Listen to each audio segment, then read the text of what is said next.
Kuya, anong ginagawa mo? Eh, may parating palang bagyo, yung pipito. Ha? Yung bagyo pipito, parating Ayan, na. nalakas na, nalakas na.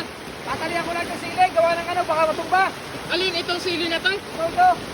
I-ayos mo pagkatali, baka matumba yan. Oo. So, kailangan ko pag ako nakain, ito papagana ko ay. Ah, kaya mo tinatalian. Oo. Para hindi mawala yung puno. Oo, hindi lang sabay ko nagtataan dito. Ayan, nalakas na ulit. Oo nga.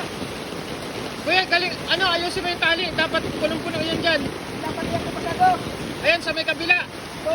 Ito, guys, tinatalian ni Kuya yung sili niya kasi ito yung pinakamahalaga sa pagkain niya.